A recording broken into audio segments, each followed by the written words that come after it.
कि भगवद गीता शुरुआत कैसे होता है।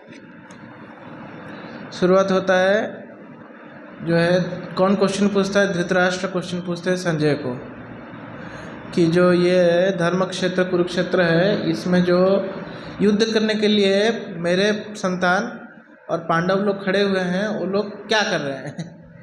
तो बड़ा अजीब क्वेश्चन था। अभी युद्ध करने के लिए खड़े हैं, युद्ध का स्थल है तो उसमें युद्ध ही करेंगे ना, लेकिन फिर भी धृतराष्ट्र को थोड़ा डर था और कन्फ्यूजन था। हाँ, तो इसीलिए वो ये प्रश्न पूछते हैं। तो धृतराष्ट्र के प्रश्न से शुरू होता है भगवद गीता जो है। और फिर जो है संजय जो है बोलने लगते हैं। संजय पहले बोलते हैं कि उनका बेटा स्पेशली दुर्योधन क्या करता है। तो दुर्योधन को राजा करके वो संबोधित करते हैं कि दुर्योधन जो है वो जाके द्रोणाचार्य से बात कर रहा है कि देखिए कैसे आपने गलती कर दिया। धृष्टद्युम्न जो कि पांडवों के साइड के जनरल थे, उनको आपने युद्ध विद्या सिखा के गलती कर दिया। तो ये चीज़ बोलते हैं वो। और अभी आपने उनको सिखाया और अभी वो आपके अगेंस्ट में ही युद्ध करने के लिए खड़े हैं। तो आपने गलती किया ताकि जो द्रोणाचार्य हैं वो गलती ना करें। उन्होंने बोला है कि आपने ऑलरेडी एक गलती कर चुके हैं, अब युद्ध में आप कुछ जो है, क्योंकि उनको क्या डर था ये दुर्योधन को कि द्रोणाचार्य और भीष्म स्पेशली ये दोनों जो हैं, ये दोनों का पांडवों के प्रति एक सॉफ्ट हार्ट है। क्योंकि द्रोणाचार्य जो है अर्जुन को अपना प्रिय शिष्य मानते थे और भीष्म जो है वो भी पांडवों को, वैसे तो कौरव भी उनके पोते ही थे, लेकिन वो पांडवों को ज़्यादा पसंद करते थे। तो इसीलिए ये जाके उनको इन्फ्लुएंस करने का कोशिश करता है। तो वो सोचता है कि भीष्म जो हैं वो तो सेनापति हों तो लड़ेंगे ही, लेकिन द्रोणाचार्य जो हैं वो सेनापति नहीं हैं, तो उनको थोड़ा समय जोश दिलाता हूँ। तो इसलिए जाके उनसे बात करते हैं और बात करके बोलते हैं कि आपने पहले से एक बड़ा गलती कर दिया है, तो अब जो है युद्ध में आप पांडवों के प्रति जो है कोई सॉफ्ट हार्ट मत दिखाना, आप अच्छे से युद्ध करना। तो इनडायरेक्टली तो बोलेंगे तो खराब सोचेंगे वो तो इनडायरेक्टली बोल रहे हैं कि, और इनडायरेक्टली गलती कर दिया भी ये शब्द भी यूज़ नहीं कर रहे हैं। वो क्या बोलते हैं कि आप देखिए ये पांडवों के साइड में कैसे आपके जो शिष्य, उनका नाम भी नहीं लेते, धृष्टद्युम्न भी नहीं लेते, आपके शिष्य जिसको आपने ट्रेनिंग दिया था, जैसे देखिए वो कितना अच्छे से पांडवों के आर्मी को सजाया है। तो ऐसा बोल के वो शुरुआत करते हैं। और फिर जो है फिर दुर्योधन को भी थोड़ा भय था, स्पेशली जो है भीम, इनसे और थोड़ा भय था उनको। तो फिर बोलते हैं कि देखिए हमारे पास जो है भीष्म हैं, आप हैं, कर्ण हैं, आदि योद्धा हैं, तो उनके सामने ये पांडवों का आर्मी जो है किसी, जो कि भीम अर्जुन इन लोगों से जो पांडवों का आर्मी सुसज्जित है वो ज़्यादा शक्तिशाली नहीं है। तो कुछ आचार्य लोग ऐसा भी बोलते हैं कि ज़्यादा शक्तिशाली नहीं है, वो बाहर से ऐसा बोल रहा है लेकिन अंदर से उसका मतलब कुछ और ही है। तो ऐसा जो है वो बोलते हैं। फिर उतने में ही जो भीष्मदेव हैं वो दुर्योधन का जो है मन को समझ जाते हैं और क्या करते हैं, वो शंख बजाते हैं ताकि भाई दुर्योधन तो डर मत, मैं हूँ इधर और मैं अच्छे से लड़ने वाला हूँ। तो इनको सांत्वना दिलाने के लिए भीष्म जो है शंख बजाते हैं। तब तो फिर एक एक करके कौरव के आर्मी के जो लीडर्स हैं वो भी शंख बजाते हैं, लेकिन उनका कुछ ज़्यादा वर्णन नहीं है। लेकिन जब कौरवों के आर्मी जब शंख बजाना बंद करता है तो पांडव आर्मी जो है उनका वो लोग शंख बजाना शुरू करते हैं। तो पांडव आर्मी में सबसे पहला शंख किनका बजता है? तो भगवान कृष्ण का बजता है। जबकि भगवान कृष्ण क्या बोले, वो युद्ध में बोले कि मैं डायरेक्टली कुछ शस्त्र अस्त्र नहीं उठाने वाला। और वो क्या थे, अर्जुन के जो है सारथी बन के आए थे। मतलब एक सारथी है वो, एक ऐसे बोल देखा जाए तो वो एक सारथी का क्या इज्जत है, सारथी का ज़्यादा मतलब वैसे तो सारथी बहुत ज़रूरी है, लेकिन फिर भी योद्धाओं के सामने उनका क्या इज्जत है।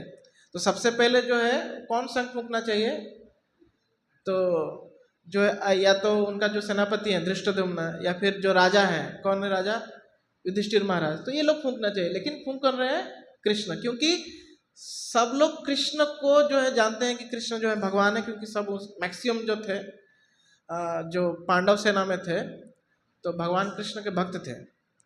पांडव सेना में भी कुछ थे जो शिव के भक्त थे, जैसे कि जो द्रुपद थे, महाराज द्रुपद जो थे वो शिव भक्त थे। तो हाँ, तो मतलब ठीक है सब लोग लेकिन धार्मिक थे कोई अधार्मिक नहीं था वहाँ पे। धर्म का कहने का मतलब ये है कि जो हमारे सोसाइटी में जो स्ट्रक्चर बना हुआ है सब लोग उसको स्ट्रिक्टली पालन करते थे, उसमें कोई उलट फिर नहीं करते थे। लेकिन शंख कौन फूंकते हैं तो कृष्ण ही फूंकते हैं, कृष्ण और उसके बाद अर्जुन और उसके बाद बाकी पांडव लोग।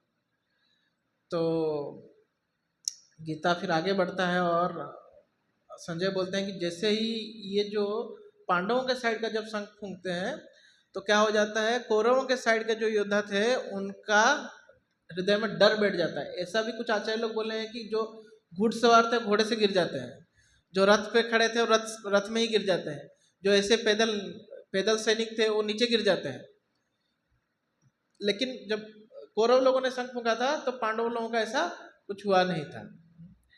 तो एक्चुअली फर्स्ट चैप्टर जो है उसके आधे तक ये मतलब ऑलमोस्ट इनडायरेक्टली क्लियर हो जाता है कि युद्ध कौन जीतने वाला है, पांडव लोग जीतने वाले हैं।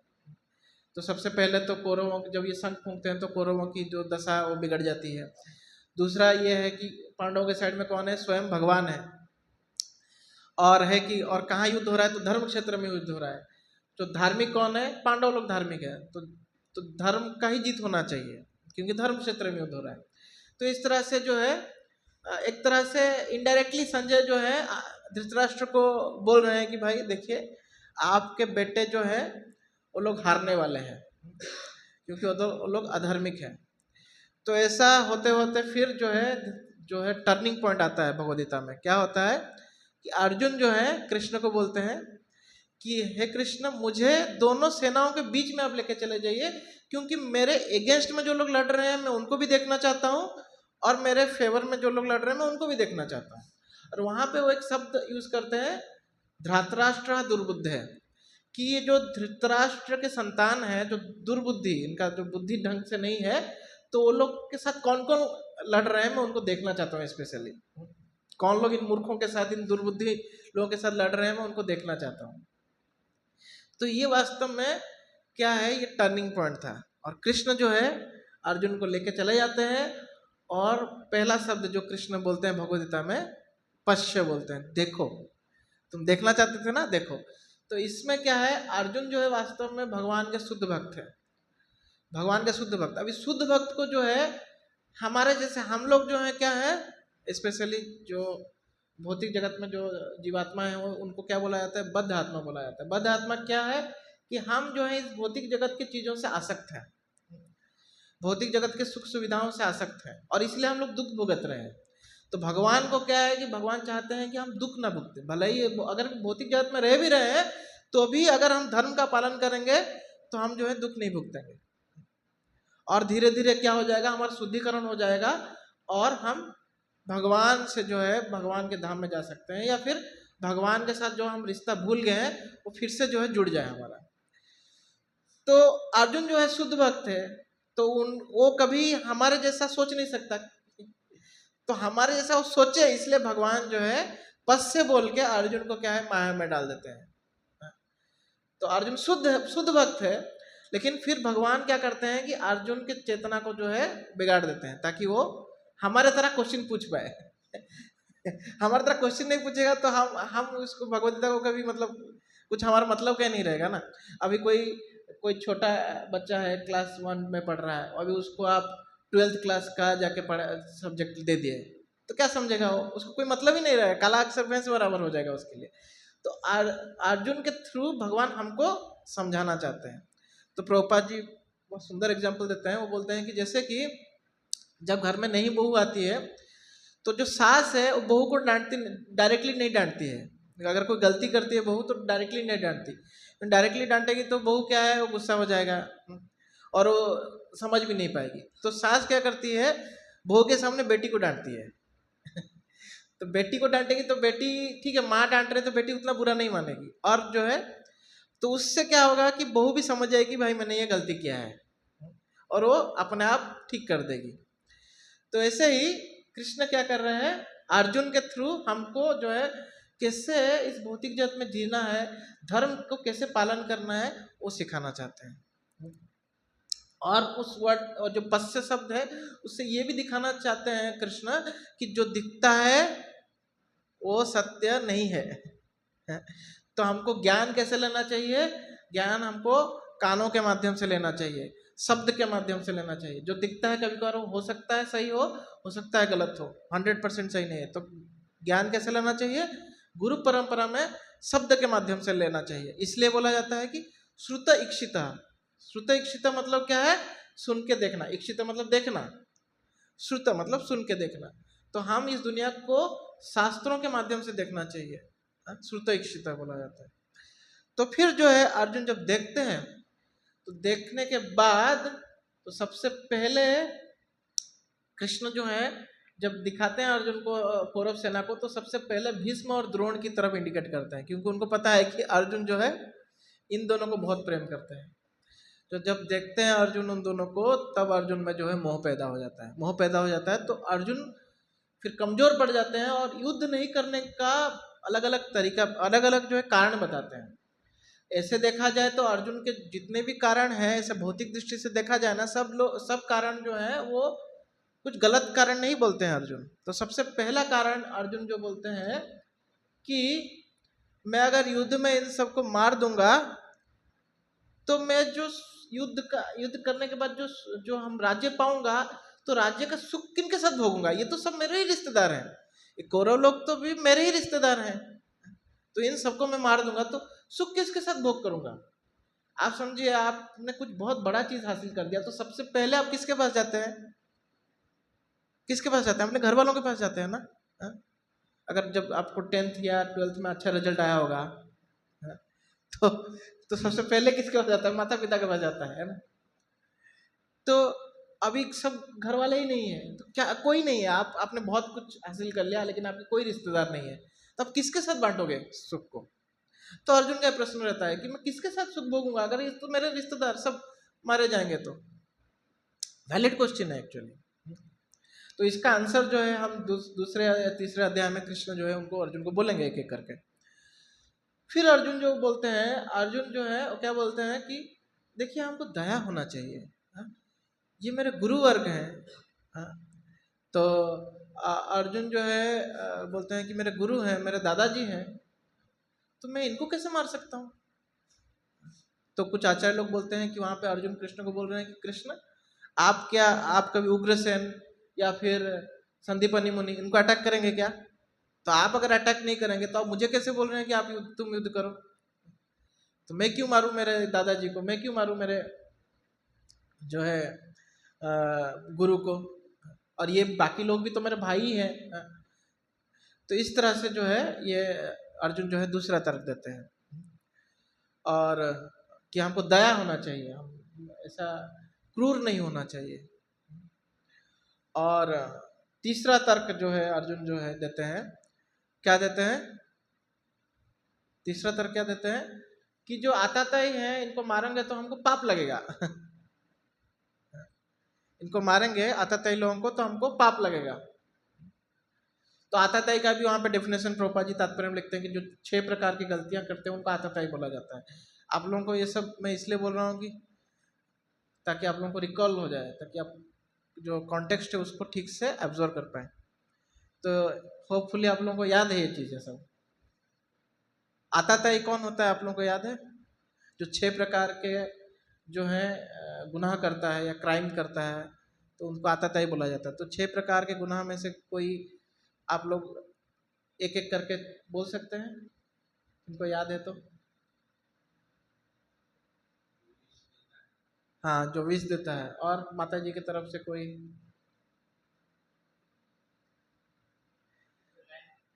हाँ? अरे माता जी हो क्या आप? माता जी की तरफ से कोई बोलेंगे नहीं तो पास कर देंगे आपके पास। कोई आप लोगों को कुछ याद नहीं है? 6 में से 5 बचा है अभी। क्या माता जी कुछ बोलिए कुछ? हाँ? जुआ खेलता है? नहीं आता माता जी उसमें। हाँ, चंदन प्रभाव बताइए अभी। हाँ, जो दूसरे का जमीन हड़प लेता है। और तीसरा? हाँ, जो दूसरे के घर में आग लगा देता है। चौथा, जो अस्त्र शस्त्र से दूसरे को आक्रमण करता है। पांचवा, दूसरे को विष पिला देता है, ये विष तो बोल दिया है आपने, जो दूसरे के पत्नी को हड़प कर लेता है। हाँ? और क्या है छठा? छठा क्या है? लिखा है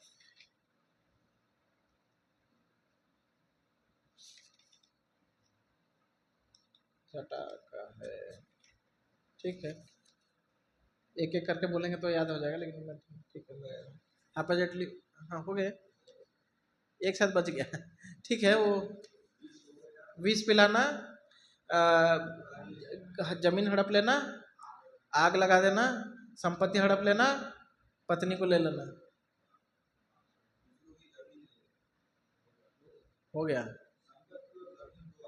हाँ, संपत्ति और जमीन अलग अलग है, ठीक है तो इस तरह से, और पांडवों के प्रति ये 6 के 6 अपराध जो है कौरवों ने किया था। और वहां पे प्रभुपाद जी तात्पर्य में बोलते हैं कि भगवान राम के पत्नी सीता को रावण ने हड़प कर लिया, तो एक ही गलती किया भगवान राम के पति रावण ने, तो भगवान ने उसको मारा। तो इस हिसाब से अर्जुन जो है, ये तो पांडवों के प्रति तो 6 के 6 गलतियां कर चुके हैं, तो इनको मारना चाहिए था। लेकिन फिर भी अर्जुन जो है दया भाव बोलते हैं कि नहीं, पाप लगेगा हमको, तो एक्चुअली कुछ पाप नहीं लगेगा, लेकिन अर्जुन को ऐसा लग रहा है। अभी जो है पांचवा कारण जो है वो बताते हैं। कौन बताते हैं? अर्जुन नहीं बता रहे हैं कि भाई और क्या क्या प्रॉब्लम हो सकता है। तो क्या बोल रहे हैं अर्जुन? कुलक्षय प्रणश्यन्ति कुलधर्म सनातन धर्मे नष्टे कुलम कुतस्त्रम अधर्मो अभिभवति उत। तो यहाँ पे इसका जो ट्रांसलेशन इस प्रकार से है, कुल का नाश होने पर सनातन कुल परंपरा नष्ट हो जाती है और इस तरह शेष कुल भी अधर्म में प्रवृत्त हो जाता है। तो कुलक्षय प्रणश्यन्ति, कुलक्षय प्रणश्यन्ति मतलब कुल का नाश हो गया। अगर कुलक्षय प्रणश्यन्ति, फिर कुलधर्म सनातन, तो जब कुल का नाश हो गया, कुलक्षय कुल का नाश हो गया, फिर प्रणश्यन्ति कुलधर्म सनातन, तो ये जो सनातन कुल धर्म है उसका वो नष्ट हो जाता है। धर्मे नष्टे कुलम कुतक्षम अधर्मो अभिभवति उत। फिर जब कुल धर्म नष्ट हो जाता है फिर क्या होता है? और इस तरह शेष कुल भी अधर्म में, और जब कुल धर्म नष्ट हो जाता है तो पूरा कुल जो है अधर्म में घुस जाता है। तो यहाँ पे वो कहने का क्या प्रयास कर रहे हैं अर्जुन जो है, वो बोल रहे हैं कि अगर मैं युद्ध हो गया, अगर हम लोग युद्ध करना कर लिए, तो उसमें क्या हो जाएगा? जो घर के जो मुखिया हैं, तो घर के जो मुखिया हैं वो लोग सब जो है, अभी तो वो लोग युद्ध करने आए हैं, तो लोग सब मर जाएंगे। वो लोग मर जाएंगे, जो कुल धर्म है, जो कुल जो है परंपरा है, उसको फिर प्रोटेक्ट करने वाला कोई रहेगा नहीं, कोई रहेगा नहीं। तो क्या हो जाएगा? कुल का नाश हो जाएगा। कुल का नाश हो जाएगा तो क्या हो जाएगा? चारों तरफ अधर्म फैल जाएगा। ये चीज जो है अर्जुन यहाँ पे कृष्ण को बोल रहे हैं, क्यों मैं युद्ध नहीं करना चाहता। और तात्पर्य में प्रभुपाद जी बहुत सुंदर बोल रहे हैं, वर्णाश्रम व्यवस्था में धार्मिक परंपराओं के अनेक नियम हैं जिनकी सहायता से परिवार के सदस्य ठीक से उन्नति करके आध्यात्मिक मूल्यों की उपलब्धि कर सकते हैं।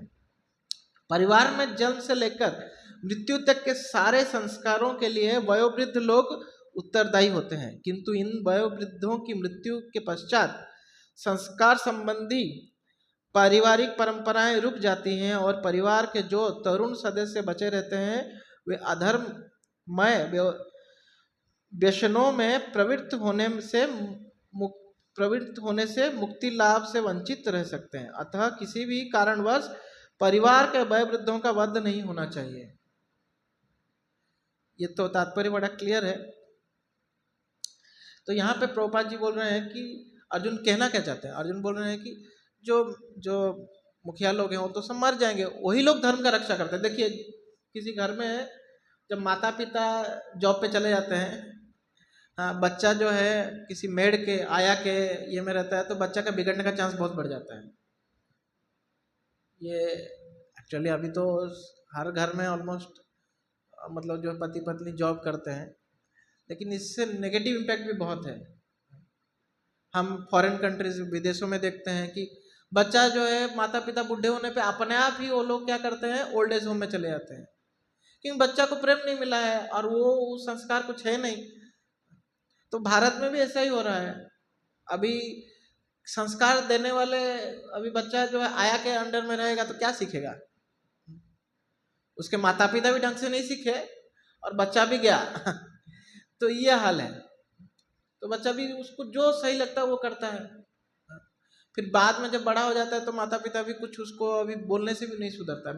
मेरे से तो बहुत सारे यूथ मिलते हैं और बहुत मतलब एकदम मुझे तो आधे पागल ही लगते हैं इधर के तो ये हाल किस लिए है? तो उनका माता पिता का बहुत बड़ा गलती है उसमें, कि उन्होंने उनको सिखाया नहीं।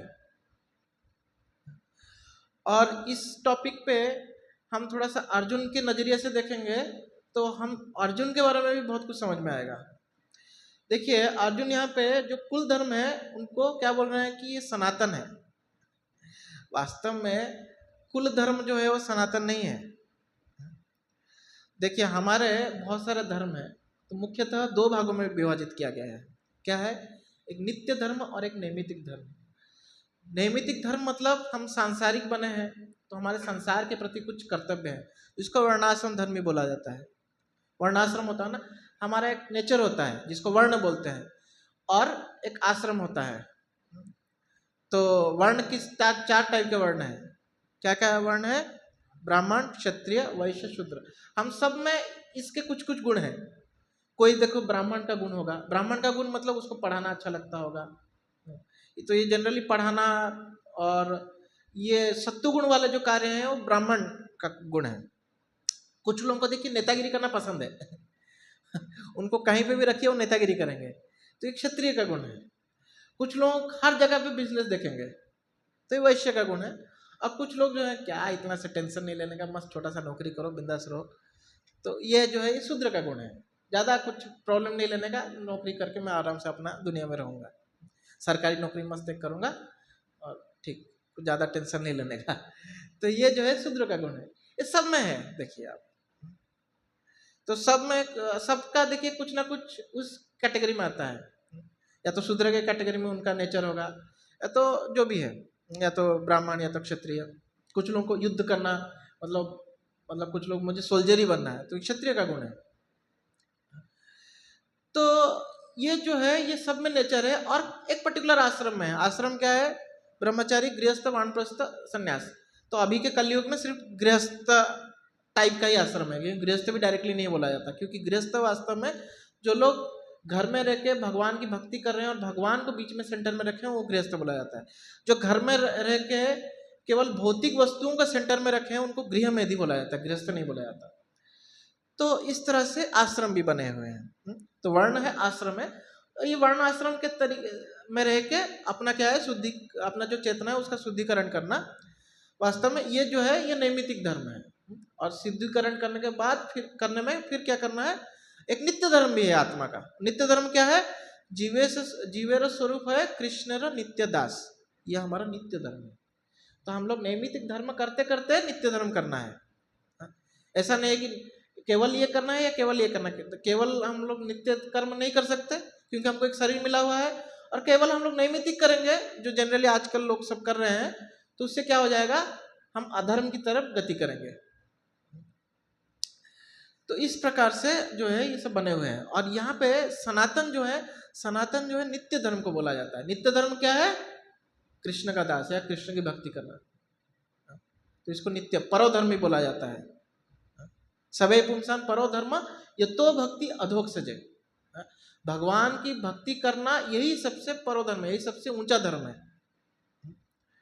तो वो वास्तव में सनातन है। हमारा परिवार ये सब अनित्य है, नित्य नहीं है, तो ये सनातन नहीं है। लेकिन अर्जुन यहाँ पे सनातन इसलिए बोल रहे हैं क्योंकि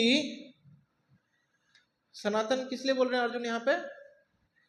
क्योंकि जो है अर्जुन का आचार्य लोग बोलते हैं कि क्योंकि वो अटैच्ड है, अटैच्ड किस लिए है? अभी मैंने बोला कि भगवान ने उनको माया में डाला, इसलिए अर्जुन जो है आसक्त है।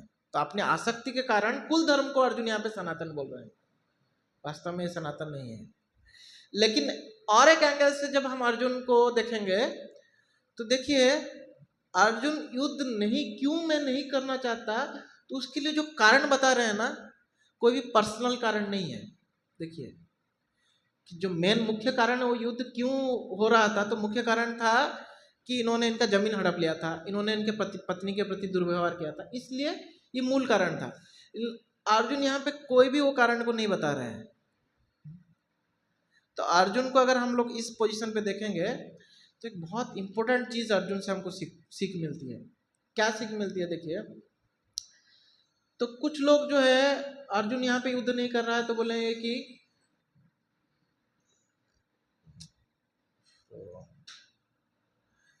कुछ लोग बोलेंगे कि ये तो कायर है, ये युद्ध नहीं कर रहा है, क्या ये डर रहा है। और कुछ लोग बोलेंगे कि देखो, इतना सब होने के बाद भी अर्जुन जो है उसको लग रहा है कि कुल का नाश हो जाएगा तो युद्ध नहीं करूंगा, तो कितना महान है। लेकिन इससे भी इम्पोर्टेंट चीज क्या है, अर्जुन जो है व्यक्ति है, अर्जुन क्या है, अर्जुन क्या सोच रहे हैं कि चाहे मेरा बुरा हो जाए लेकिन मैं कुछ गलत नहीं करना चाहिए। इसलिए अर्जुन जो है अलग अलग कारण बता रहे हैं कृष्ण को कि देखिए ये प्रॉब्लम है युद्ध करने में, तो मुझसे मैं नहीं चाहता कि कुछ गलती हो जाए।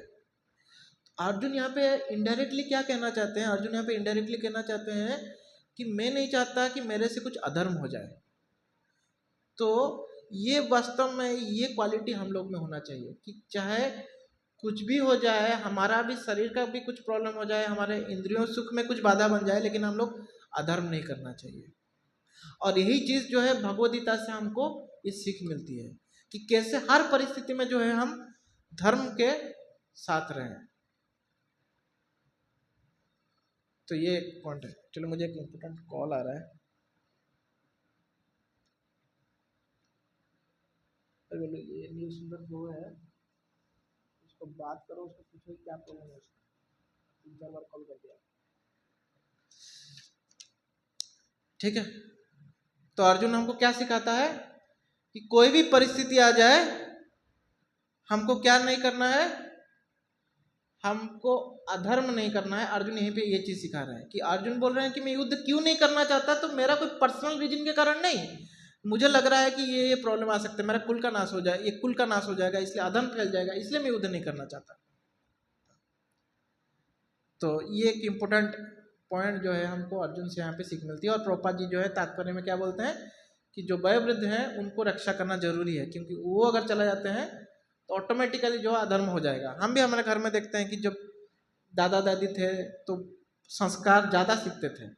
जिस घर में बूढ़े लोग हैं तो बच्चे लोग थोड़ा संस्कार ज़्यादा सीखते हैं, और जिस घर में जो है न्यूक्लियर फैमिली हो गया, माता पिता और बच्चे हो गए, माता पिता अपने जॉब में चले गए, तो बच्चा जो है वो सीख ही नहीं पाता, क्योंकि माता पिता को भी ढंग से नहीं पता। लेकिन जब दादा दादी रहते हैं, वो लोग भगवान को पूजा करते हैं, तो छोटा बच्चा देखता है कि मेरे दादा दादी जो है वो रोज़ सुबह उठ के भगवान को आरती उतारते हैं, तो मैं भी करना चाहिए, भगवान के सामने झुकना चाहिए, माता पिता के सामने झुकना चाहिए।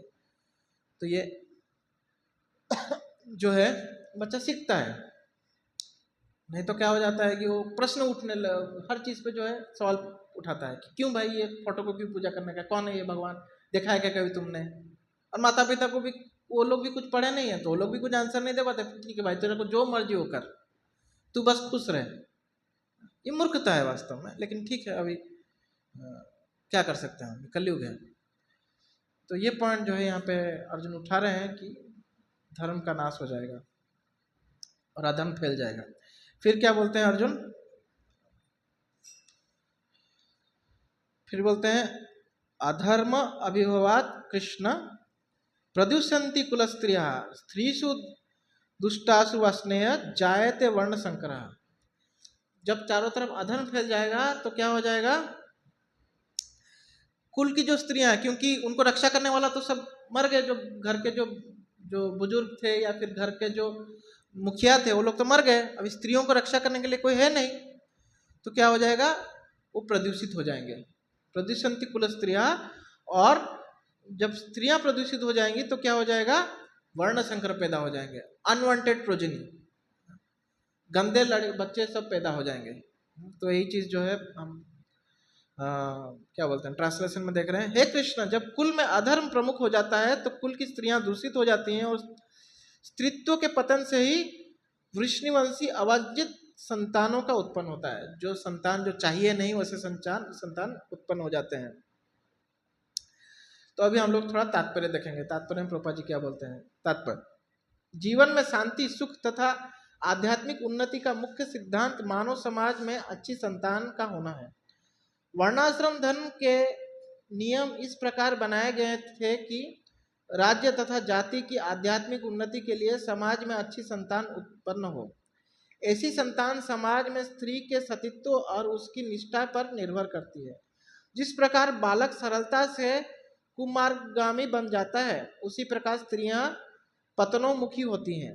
अतः बालकों और स्त्रियों दोनों को ही समाज में वयोवृद्धों का संस्करण आवश्यक है। स्त्रियां विभिन्न धार्मिक प्रथाओं में संलग्न रहने पर व्यभिचारिणी नहीं होंगी। चाणक्य पंडित के अनुसार सामान्यतः स्त्रियां अधिक बुद्धिमान नहीं होती, अतः वे विश्वसनीय नहीं है। इसीलिए उन्हें विविध कुल परंपराओं में व्यस्त रहना चाहिए और इस तरह उनके सतीत्व तथा अनुरक्ति से ऐसी संतान जन्मेगी जो वर्णाश्रम धर्म में भाग लेने के योग्य होगी। ऐसे वर्णाश्रम धर्म का विनाश से यह स्वाभाविक है कि स्त्रियां स्वतंत्रता पूर्वक पुरुषों से मिल सकेंगी और व्यभिचार का प्रश्न मिलेगा, जिससे अवांछित संतानें उत्पन्न होंगी। निठल्ले लोग भी समाज में व्यभिचार को प्रेरित करते हैं और इस तरह अवांछित बच्चों की बाढ़ आ जाती है, जिससे मानव जाति पर युद्ध और महामारी का संकट छा जाता है। तो प्रभुपाद जी का जो तात्पर्य है ये बड़ा स्ट्रांग तात्पर्य है यहाँ पे। तो प्रभुपाद जी बोलते हैं कि वर्णाश्रम सिस्टम का होना बहुत जरूरी है। लोग अगर उनका जैसा नेचर है उसके हिसाब से उनको अगर कार्य करने को मिले और प्रॉपर जो है गुरु वर्ग रहें, जिससे कि प्रॉपर वर्ण और आश्रम का जो है पालन हो सके, तो जो ये सोसाइटी है ये क्या रहेगा, इसमें धर्म बनी रहेगी। लेकिन अगर ये वर्णाश्रम व्यवस्था जो है वो जो है बिगड़ जाएगा तो क्या हो जाएगा, सबसे पहले जो प्रॉब्लम आएगा क्या हो जाएगा, जब घर के मुखिया लोग सब मारे जाएंगे, स्त्रियां जो हैं स्पेशली वो लोग जो हैं वो क्या हो जाएंगी, उनको रक्षा करने वाला कोई नहीं रहेगा। तो स्त्रियों की रक्षा यहाँ पे दो रक्षाओं की बात किया जा रहा है। दो प्रकार की रक्षा, एक है कि उनको शारीरिक रक्षा करना। देखिए हम बांग्लादेश में देख सकते हैं क्या हो रहा है। तो एक शारीरिक रक्षा करना और दूसरा क्या है, धार्मिक रक्षा करना। शारीरिक रक्षा करना मतलब उनके शरीर की रक्षा करना, तो ये तो इम्पोर्टेंट है ही। प्लस स्त्रियां जो है ऐसा माहौल बनाना जहां पे वो धर्म का पालन कर पाए, ये भी इम्पोर्टेंट है। केवल शरीर की रक्षा से भी फायदा नहीं है, धर्म का भी पालन होना चाहिए, तब सही चलेगा। क्योंकि बच्चा जो होता है उसको पहले जो है सबसे पहला उसका गुरु उसकी माँ है। तो स्त्रियों का जो है धार्मिक रहना बहुत जरूरी है। और यहाँ पे प्रभुपाद जी क्या बोल रहे हैं कि सामान्यतः उनका बुद्धि माताओं का कम रहता है। तो ये जो है बुद्धि कम रहता है किस सेंस में, ये हमको जानना चाहिए। देखिए जो स्त्री पुरुष है ये शारीरिक चेतना है, वास्तव में आत्मा कोई स्त्री नहीं है, कोई पुरुष नहीं है। आत्मा कोई स्त्री नहीं होता, पुरुष नहीं होता। जो इस जन्म में पुरुष है हो सकता है वो अगले जन्म में स्त्री बन जाए, जो इस जन्म में स्त्री अगले जन्म में पुरुष बन सकता है। तो आत्मा का कोई ऐसा जो है उसका कोई लिंग नहीं होता, पुरुष या स्त्री। तो फिर ये किस बारे में किसका बुद्धि का बात कर रहे हैं। तो ऐसे देखा जाए तो आप देखेंगे तो ज़्यादातर लड़कियां जो हैं वो 11th-12th में ज़्यादातर लड़कियां ही टॉपर होती हैं। IAS ज़्यादा लड़कियां निकाल रही हैं, डॉक्टर ज़्यादा लड़कियां बन रही है। तो फिर किस सेंस में यहाँ पे किस बुद्धि का बात कर रहे हैं। इस बुद्धि का ये है कि जो है माताएं जो हैं बहुत इमोशनल होते हैं, भावुक बहुत होते हैं। जनरल केस में कुछ माताएं हैं जो भावुक नहीं है उतने, लेकिन जनरल केस में भावुक है। और माताएं भावुक क्यों? जो इसको माता का शरीर जिस जीवात्मा को मिला गया है उसको भावुक क्यों बनाया गया है? ताकि वो बच्चे को पालन पोषण कर पाए। जनरली जब छोटा बच्चा है उसको कुछ कुछ कुछ कोई मारने आता है, कुछ होता है तो माँ के पास भागता है, पापा के पास नहीं भागता है और कुछ उसको लग जाता है तो माँ का नाम लेता है, मराठी में भी आईबो बोलते हैं कुछ हो जाता है तो माँ का नाम लेते हैं। क्यों? क्योंकि बच्चा जो है माँ के प्रति ज्यादा आकर्षित है, क्योंकि माँ उसका ज्यादा पालन पोषण कर रहा है। एक पुरुष जो है बच्चे को ज्यादा देर उसको संभाल नहीं सकता, लेकिन माँ संभाल सकती है, माँ कंटिन्यूसली संभाल सकती है, माँ का सहने का शक्ति ज्यादा है।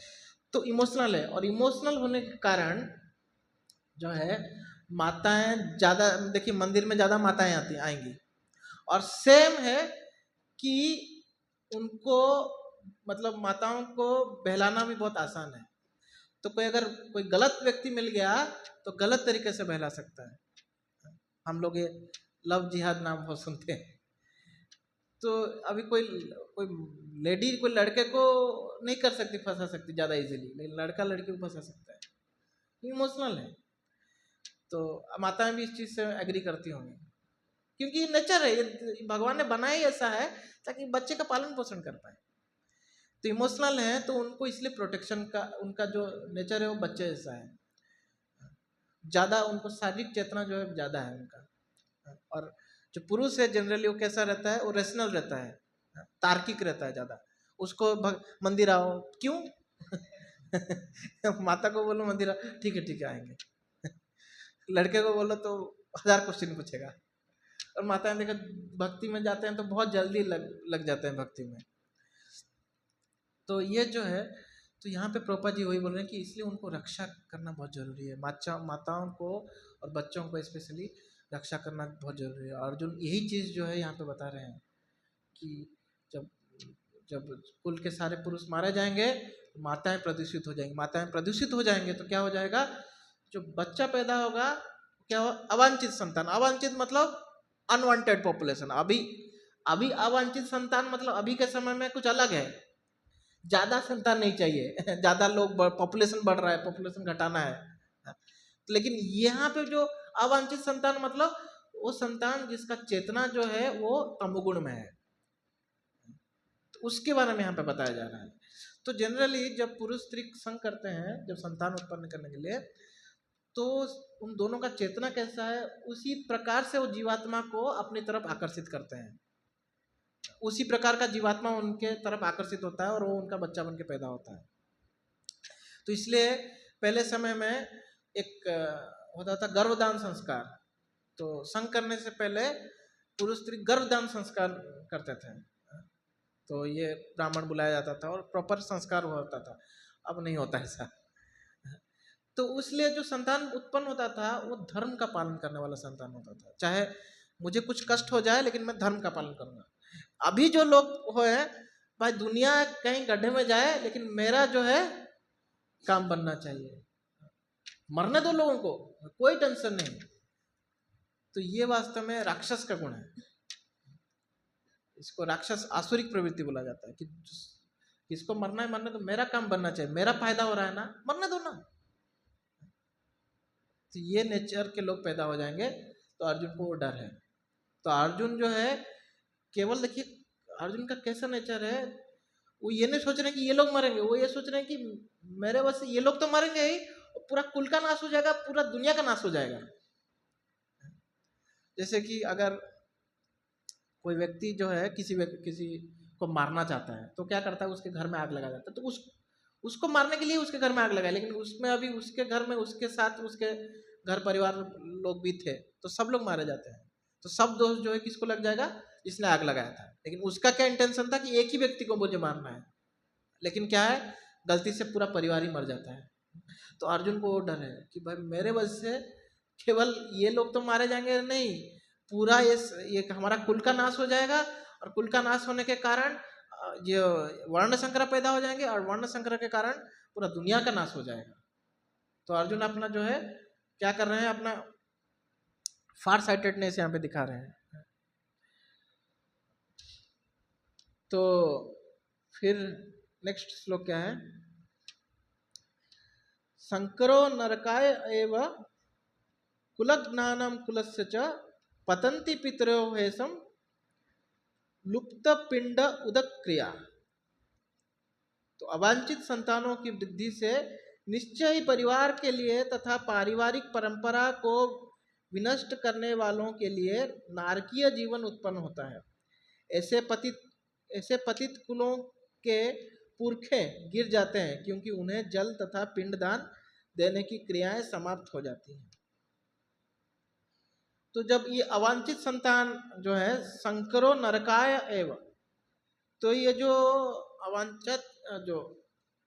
अवांछित संतान जो है ये जब आएंगे तो ये लोग क्या धर्म का कुछ पालन नहीं करेंगे। धर्म का पालन नहीं करेंगे तो पिंडदान नहीं करेंगे। अर्जुन यहाँ पे बोल रहे हैं क्यों पिंडदान हमारे जो सनातन धर्म में बहुत जरूरी क्रिया है। तो पिंडदान का अर्थ क्या है कि जनरली क्या होता है कि हमारे जो पूर्वज हैं, तो जब हम पिंडदान देते हैं तो उनको उसका वो धर्म का हिस्सा जाता है।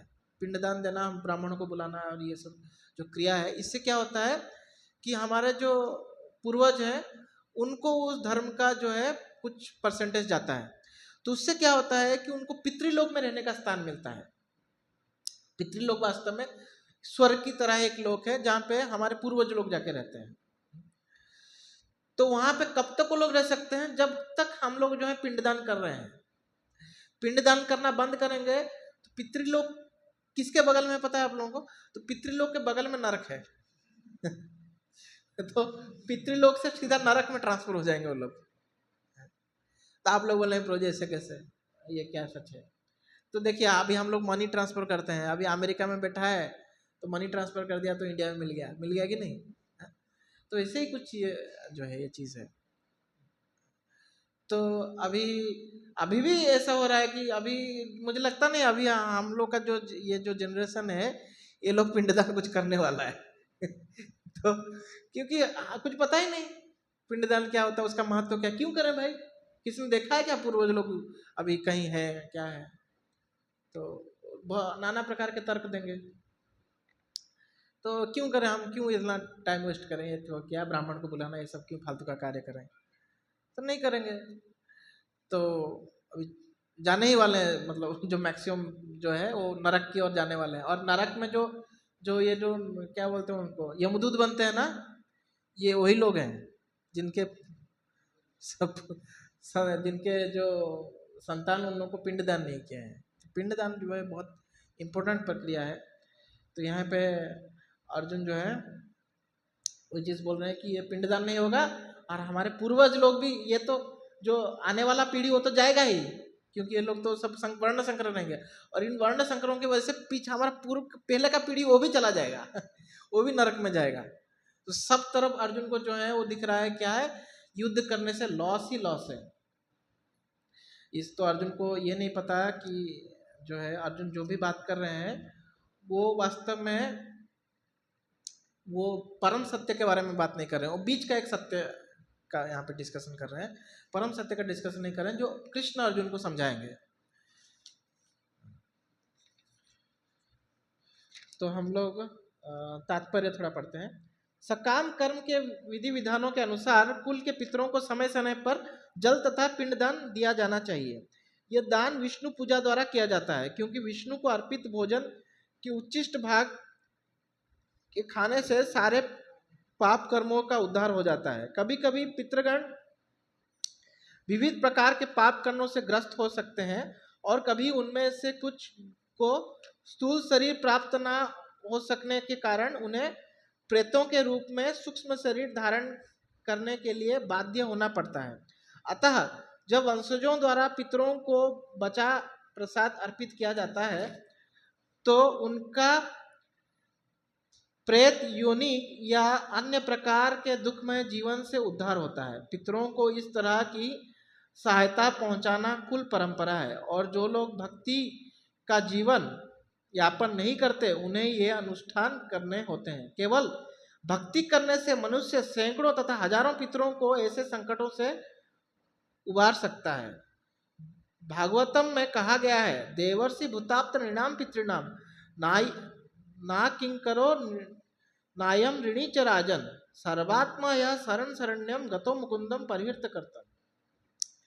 जो पुरुष अन्य समस्त कर्तव्यों को त्याग कर मुक्ति के दाता मुकुंद के चरण कमलों की शरण ग्रहण करता है और इस पथ पर गंभीरता पूर्वक चलता है, वह देवताओं, मुनियों, सामान्य जीवों, स्वजनों, मनुष्यों या पितरों के प्रति अपने कर्तव्य या ऋण से मुक्त हो जाता है। श्री भगवान की सेवा करने से ऐसे दायित्व अपने आप पूरे हो जाते हैं।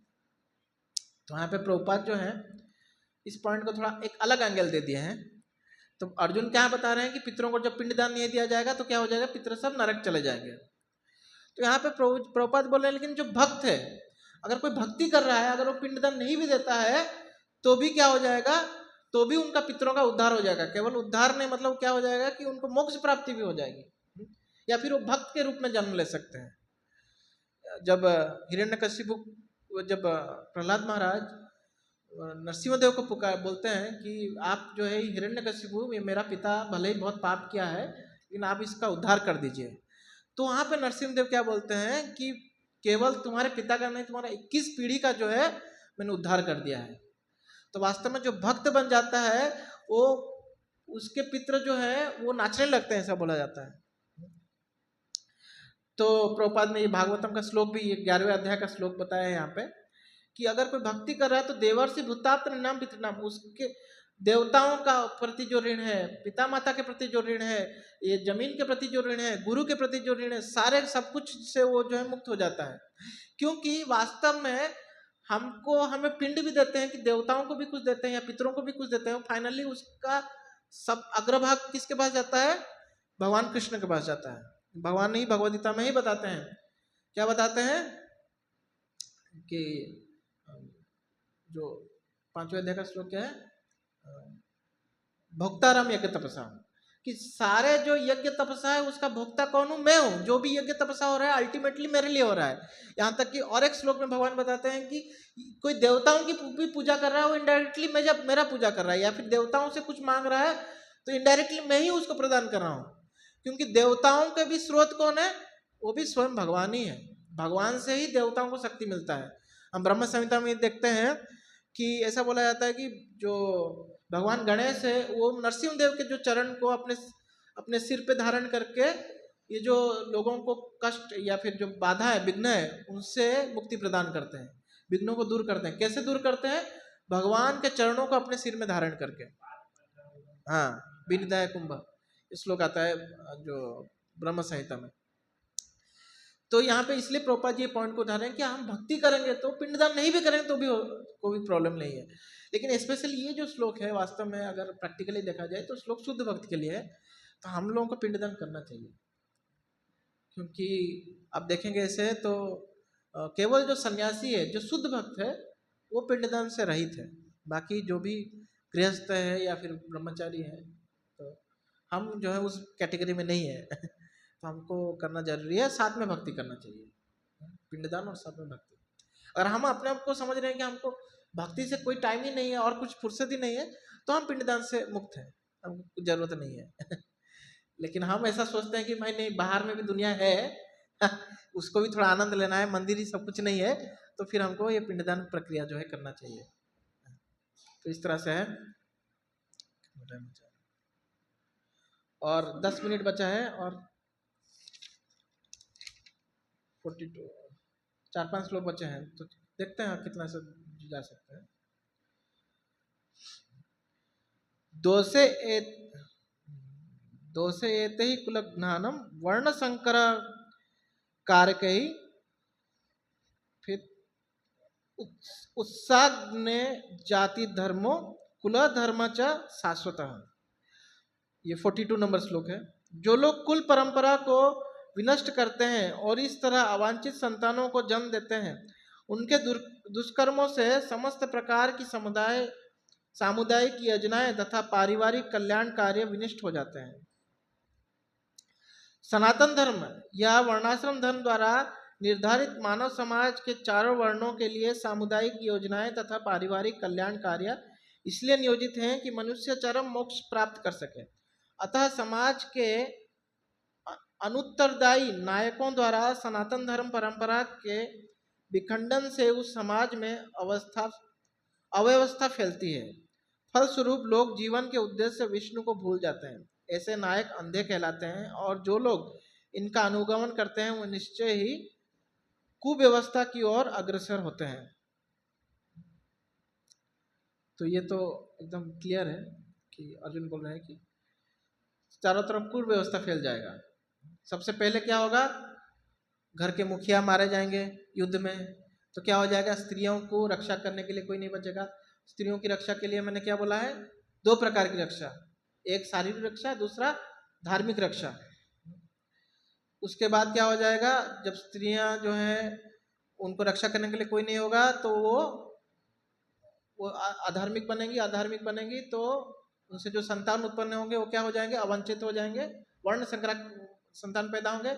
तो वर्ण संकर जो है वो कुछ भी धार्मिक कार्य करेगा नहीं, पिंडदान भी नहीं करेगा, तो पूर्वज भी नाश हो जाएंगे और इस जगत के लोग भी वो भी क्या हो जाएगा, वो भी नरक में चले जाएंगे, क्योंकि सब लोग अधार्मिक रहेंगे। फिर क्या बोल रहे हैं,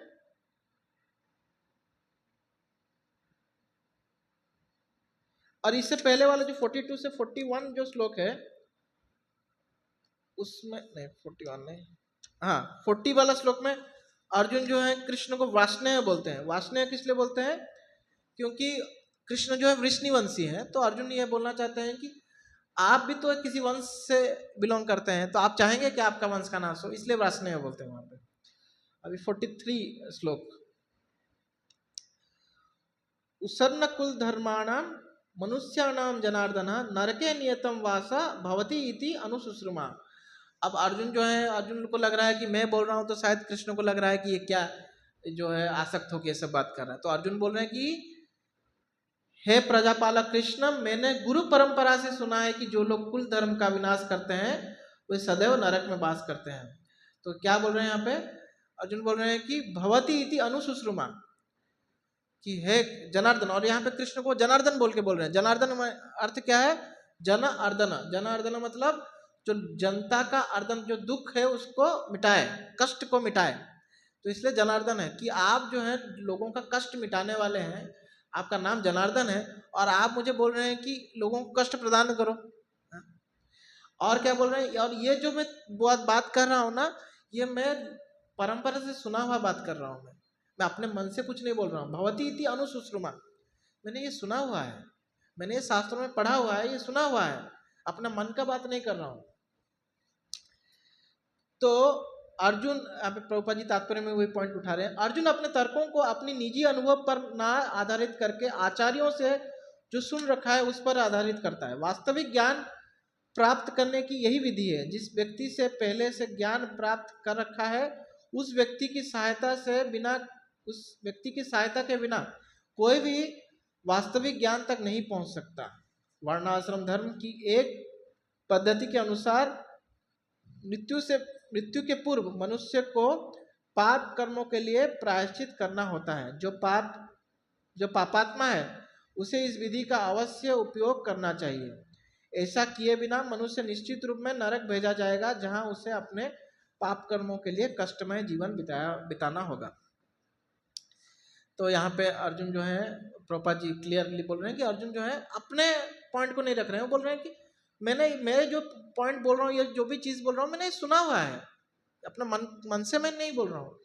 तो अभी आप बोल रहे हैं कि फिर अर्जुन फिर तो सही बोल रहे हैं कि फिर ये जो पॉइंट है कि जो यहाँ पे अर्जुन बोल रहे हैं कि कुल का नाश हो जाएगा, सब कुछ जो है मतलब सही है, ये सही है, लेकिन ये जो है क्या है, नित्य धर्म का बात यहाँ पे नहीं हो रहा है। जैसे कि मैं आपको एक एग्जांपल देता हूँ, जैसे कि श्रीमद् भागवत पुराण है और महाभारत है। तो महाभारत में जो है मुख्यतः धर्म अर्थ काम मोक्ष, ये 4 चीजों का वर्णन है, और भक्ति जो है, भगवान की जो भक्ति है, जो पंचम पुरुषार्थ है, इसका कहीं कहीं पे वर्णन है, लेकिन मेनली धर्म अर्थ काम मोक्ष का वर्णन है। लेकिन भागवत पुराण में केवल भक्ति का ही वर्णन है, तो अंतर है। आप परीक्षित महाराज का अगर बारे में जब महाभारत में पढ़ेंगे और भागवत पुराण में पढ़ेंगे तो दोनों में अंतर है। भागवत पुराण में क्या कहा गया है कि जब परीक्षित महाराज को पता चलता है कि वो उनकी मृत्यु होने वाली है और श्राप मिल गया, तो परीक्षित महाराज तो पहले बहुत दुख करते हैं कि भाई मैंने गलती कर दिया कि सांप रख दिया। ये नहीं सोचते कि मेरा मृत्यु होने वाला है, उनको दुख इस बात का होता है कि मैंने एक ऋषि को अपमान कर दिया। और फिर जो है परीक्षित महाराज तुरंत निकल पड़ते हैं ऋषि मुनियों के पास और उनको सवाल पूछते हैं कि जो व्यक्ति मरने वाला है या फिर जो जनरल जो व्यक्ति जी रहे हैं, जो लोग जी रहे हैं, तो उनको सबसे इंपॉर्टेंट कर्तव्य उनके लिए कार्य क्या है, सबसे इंपॉर्टेंट कार्य क्या है, ये वो सुखदेव गोस्वामी को पूछते हैं। सबसे पहला प्रश्न जो परीक्षित महाराज पूछते हैं। लेकिन आप महाभारत में देखेंगे तो परीक्षित महाराज जब भी पता चलता है ना, तो वो भी दुखी, वही सेम दुख होते हैं कि भाई मैंने ऋषि को अपमान कर दिया। लेकिन उसके बाद वो क्या करते हैं, वो सोचते हैं कि मैं शरीर की रक्षा कैसे करूं। तो शरीर की रक्षा करने के लिए वो एक टावर बनाते हैं, ऐसा लिखा है उसमें, और उसमें एक ही खंभा रहता है, एक ही खंभा रहता है, और उस टावर के अंदर जहाँ पे परीक्षित महाराज रहते हैं ना, वहां पे हवा भी बिना परीक्षित महाराज के अनुमति के नहीं एंटर कर सकता। इतना स्ट्रिक्ट वहां पे बनाया गया था। और फिर तक्षक जो है कैसे तो आ जाता है, मतलब एक फल कोई लाके देता है और फल में आ जाता है और काट देता है परीक्षित महाराज को। भागवत पुराण में लिखा गया है कि जब तक्षक काटने के लिए आता है तो परीक्षित महाराज जो है वो समाधि में जा चुके थे, मतलब उनका आत्मा जो है भगवान के धाम जा चुका था। तो अंतर है। तो ऐसे ही यहाँ पे अर्जुन जो भी बात सुने हुए हैं, ये भी धर्म है, लेकिन ये परो धर्म नहीं है, सबसे ऊंचा धर्म नहीं है, एक मीडिएट, मतलब क्या बोल सकते हैं, इंटरमीडिएट धर्म है, अधर्म नहीं है, एकदम से एकदम बेकार गलत चीज नहीं बोल रहे हैं अर्जुन, लेकिन परो धर्म का बात भी नहीं कर रहे हैं। और भगवान जो है भगवद्गीता में अर्जुन को धीरे धीरे धीरे धीरे परो धर्म की ओर लेके जाते हैं। और अंत में जो है जानते हैं, सर्वधर्मान परित्यज्य, ये श्लोक बोलते हैं कि जो भी मैंने तुमको धर्म के बारे में बताया सब कुछ छोड़ो, अभी तुम एक ही चीज करो, क्या, मामेकम शरणम व्रजम, मेरे शरण में आओ। क्योंकि जो भी तुमको धर्म के बारे में बोल रहा हूँ, ये धर्म जो है ये बदलता हुआ धर्म है, ये नित्य धर्म नहीं है। नित्य धर्म एक ही है जीवात्मा का, वह है क्या है, वो भगवान का नित्यांश है, इसलिए वो उनका नित्य दास है, और भगवान की सेवा ही उसका नित्य धर्म है। और ये जो है नेचुरल है। प्रभुपाद जी बोलते हैं कि नेचुरल चीज है। प्रभुपाद जी एग्जाम्पल क्या देते हैं, तो 2 एग्जाम्पल देते हैं। तो बोलते हैं कि एक लड़का जो है, यंग लड़का एक यंग लड़की के प्रति नेचुरली उसका अट्रैक्शन हो जाता है तो ये नेचुरल है उसके लिए। और एक चीज प्रभुपाद बोलते हैं कि अगर आप एक सोने की खदान में जाते हैं तो पहली बार जब सोने को देखते हैं तो आपको लगेगा नहीं कि सोना है, क्योंकि उसमें चमक नहीं रहता, उसमें मिट्टी रहता है और भी अलग अलग मेटल रहते हैं, तो सोना जैसा चमक नहीं रहता है। लेकिन धीरे धीरे जब उसको तराशा जाता है तो वो सोना जो है एकदम ओरिजिनल 24 कैरेट का सोना निकल के आता है। तो ऐसे ही, लेकिन वो सोना था इसलिए सोना आता है ना। अभी सोने का ही खदान नहीं होता, लोहे का खदान होता, सोना नहीं मिलता उसमें, जितना भी आप उसमें प्रयास कर देते हैं। सोना था इसलिए सोना आया, बस उसमें थोड़ा तराशने का कार्य हुआ। तो ऐसे ही गीता का ज्ञान जो है ये जीवात्मा को तराशने का काम करता है, मतलब उस पर जो अविद्या है उसको मिटाने का कार्य करता है। तो यहाँ पे टाइम तो हो गया, 2 ही श्लोक बचा है, क्या करें, 3 श्लोक बचा है, 3 बार, हाँ 3 श्लोक बचा है, ठीक है। हाँ, तो अहो बत महापापम कर्तुम व्यवस्थिता वयम, फिर कर्तुम व्यवस्थिता वयम यद राज्य सुखम लोभेन हंतुम स्वजनम उद्यता। अहो बतम महापापम, तो यहाँ पे जो है प्रभुपाद जी ट्रांसलेशन में लिखते हैं, अहो कितने आश्चर्य की बात है कि हम सब जघन्य पाप कर्म के लिए उद्यत हो रहे हैं। राज्य सुख भोगने की इच्छा से प्रेरित होकर हम अपने ही संबंधियों को मारने पर तुले हैं। तात्पर्य, स्वार्थ के वशीभूत होकर मनुष्य अपने सगे भाई, बाप या माँ के वध जैसे पाप कर्म में प्रवृत्त हो सकता है। विश्व के इतिहास में ऐसे अनेक उदाहरण मिलते हैं, किंतु भगवान का साधु भक्त होने के कारण अर्जुन सदाचार के प्रति जागरूक है, अतः वो ऐसे कार्यों से बचने का प्रयत्न करता है। यहाँ पे जो है तात्पर्य है, प्रभुपाद जी अर्जुन यहाँ पे बोल रहे हैं कि मैं राज्य सुख के लोभ में ये पाप नहीं करना चाहता वास्तव में आप अर्जुन के जो पहले के तर्क देखेंगे तो अर्जुन को कोई राज्य सुख का लोभ नहीं था। लेकिन प्रभुपाद जी तात्पर्य बोल रहे हैं क्योंकि वो भक्त है, तो भक्त होने के कारण अर्जुन को जो है कोई भौतिक सुख भोगने का कोई इच्छा नहीं है, तो इसलिए वो जो है वो युद्ध करना नहीं चाहता है। लेकिन और एक इम्पोर्टेंट पॉइंट भी यहाँ पे बोल रहे हैं कि प्रभुपाद जी कि देखिए भौतिक सुख की इच्छा में एक व्यक्ति किस भी हद तक जाने के लिए तैयार है, मर्डर करने के लिए तैयार है, अपने भाई को भी मारने के लिए तैयार है, माता पिता को भी मारने के लिए तैयार है। आप लोग ये सुनते भी होंगे, लोग करते भी हैं। और करने के बाद उनको एकदम परम सुख का अनुभव हो जाता है क्या? नहीं होता है। अब इतना मारा, इतना सब कुछ किया, लेकिन परम सुख का अनुभव ही नहीं हुआ। अब ये ज्ञान उसके पास नहीं है, इसलिए वो कर रहा है। उसको क्या लग रहा है कि भाई अगर मुझे ये जमीन मिल गया या फिर जो भी चीज मुझे चाहिए अगर मिल गया, चाहे कैसे भी मिले, इससे बड़ा सुख मेरे जीवन में कुछ है ही नहीं। ये वास्तव में अविद्या है उसके अंदर। और जब उसको ये चीज मालूम पड़ता है तब तक वो गलती कर चुका रहता है। जैसे कि स्पेशली कोई कुछ रेप कार्य में लग जाता है कोई आदमी, उसके बाद उसको जेल हो जाता है, फांसी भी हुआ है। तो मैं एक उसका सुन रहा था, ये निर्भया केस में जो फंसे थे 5, तो उनमें से जो सबसे यंग था, सबसे छोटा था, जो फंसा था, जिसको फांसी हो गया, तो उसने कुछ ड्राइंग बनाए थे जिसमें वो अपने गलतियों का एहसास हो रहा था। लेकिन ज्ञान के अभाव के कारण उसमें वो हो गया, उससे वो गलती। तो हमको देखिए ये भौतिक सुख जो है वास्तव में ये केवल और केवल एक, क्या बोलते हैं उसको, मृग छाया, मिराज को क्या बोलते हैं, मृग छाया बोलते हैं ना। तो जैसे वो गर्मी के टाइम में रोड में पानी दिखता है नहीं, तो ये भौतिक सुख ऐसा ही है।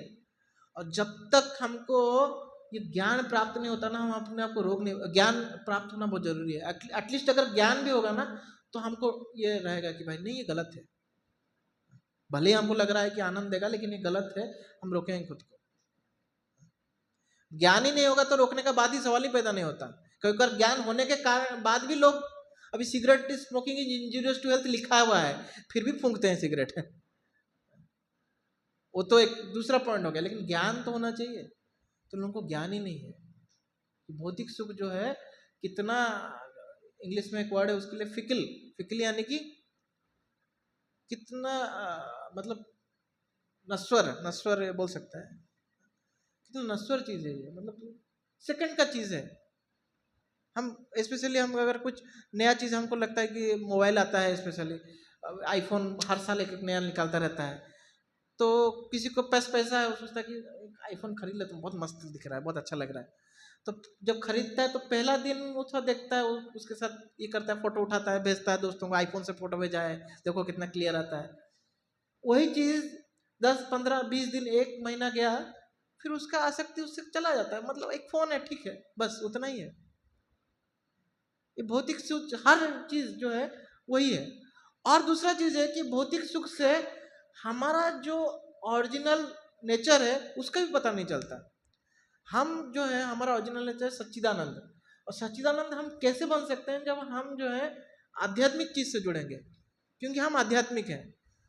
जितना जितना भौतिक चीज से हम जुड़ अपने आप को जोड़ते रहेंगे ना, उतना ही हमारा जो मन जो है उतना ही भौतिक बनता जाएगा, उतना ही हम जड़ बनते जाएंगे, उतना ही हमारा जो चेतना है वो नीचे गिरता जाएगा। इसलिए आप देखेंगे स्पेशली विदेशों में, क्योंकि यहाँ पे तो वहाँ पे कुछ धर्म का कुछ नहीं, ये मतलब क्या बोलते हैं, सीरियल किलर निकलता है, 100 200 लोगों को मार देता है। किस लिए मारा भाई पता नहीं, मार दिया मैंने। मतलब कितना कितना मतलब एक्चुअली उनका इंटरव्यू होता है, तो पता नहीं मुझे किसने एक वीडियो भेजा था तो मैं देख लिया उसको, देखना नहीं चाहिए उतना। तो उनका जब किसी को एग्जीक्यूशन होता है, किसी को सजा मौत हो जाती है ना, तो किसी किसी स्टेट में यूएस में उनका इंटरव्यू होता है। एक मर्डरर जो था, मतलब उसको मौत की सजा मिली थी, तो उसने कुछ 100 200 लड़कियों को मार दिया था। तो उसको इंटरव्यू कर, और उसका खुद का लड़की था, तो उसको बोले कि आपने क्यों मारा, तो उसका कोई जवाब नहीं था।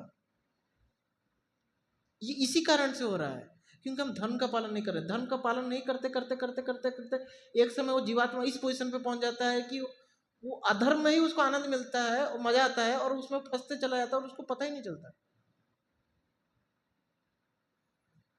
बहुत डेंजरस सिचुएशन है। मतलब ये जो भगवद गीता है ना, इसका कितना इंपॉर्टेंस है ये हमको जानना चाहिए, कि हमको कितने बड़े मतलब खतरनाक पोजीशन से बचा सकता है भगवद गीता जो है। अब नेक्स्ट जो है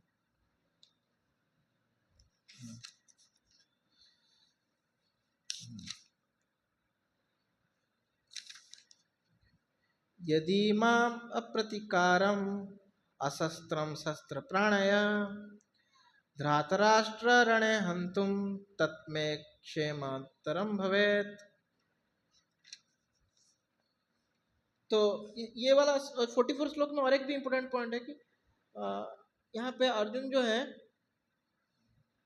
स्वजनम बोल रहे हैं कि मैं स्वजन, जबकि जब अर्जुन कृष्ण को बोले थे कि मुझे दोनों रथों के बीच में लेके जाओ, तो अर्जुन वहां पे क्या बोले थे, दुर्बुद्धे धृतराष्ट्र, धृतराष्ट्र के दुर्बुद्धि संतान, और यहाँ पे उन्हीं लोगों को स्वजन बोल रहे हैं।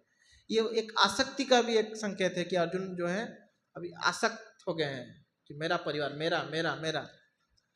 तो इसमें एक आसक्ति का भी अर्जुन जो है संकेत दे रहे हैं। और प्रभुपाद जी लेकिन तात्पर्य में बताए हैं कि अर्जुन जो है भगवान के भक्त हैं, इसलिए वो ये बात बोल रहे हैं। तो फिर यदि शस्त्रधारी धृतराष्ट्र के पुत्र मुझ निहत्ते तथा रण भूमि में प्रतिरोध ना करने वाले को मारे तो यह मेरे लिए श्रेयकर होगा। अर्जुन यहाँ पे क्या बोल रहे हैं कि मैं शस्त्र भी त्याग कर दूंगा और मैं निहत्ता भी अगर मुझे मार देंगे तो भी मेरे लिए अच्छा है, क्योंकि मैं ये पाप में नहीं सम्मिलित होना चाहता।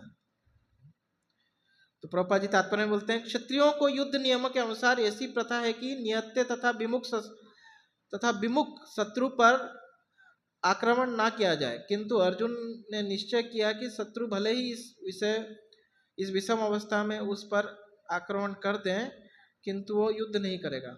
उसे इस पर विचार नहीं किया कि दूसरे दल युद्ध के लिए कितना उद्गत है। इन सब लक्षणों के कारण उनकी दयार्द्रता है, जो भगवान के महान भक्त होने के कारण उत्पन्न हुई है। तो यहाँ पे प्रभुपाद जी फिर से अर्जुन का गुणगान करते हुए बोल रहे हैं कि क्योंकि वो दया उनके अंदर है, क्योंकि भगवान के शुद्ध भक्त हैं, इसलिए उनके अंदर दया है। और उस कारण से अर्जुन जो ये नहीं सोच रहे हैं कि भाई मैं निहत्ता रहूंगा, वो लोग तो आक्रमण करने ही वाले हैं, वो लोग तो ऐसा नहीं सोच रहे हैं तो मारेंगे ही मुझे।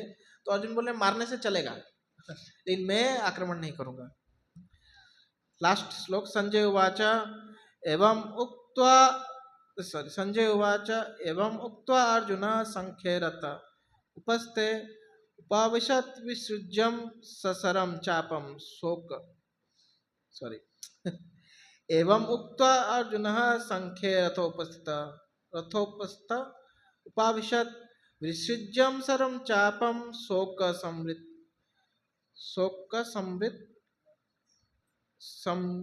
संवृत मानसः।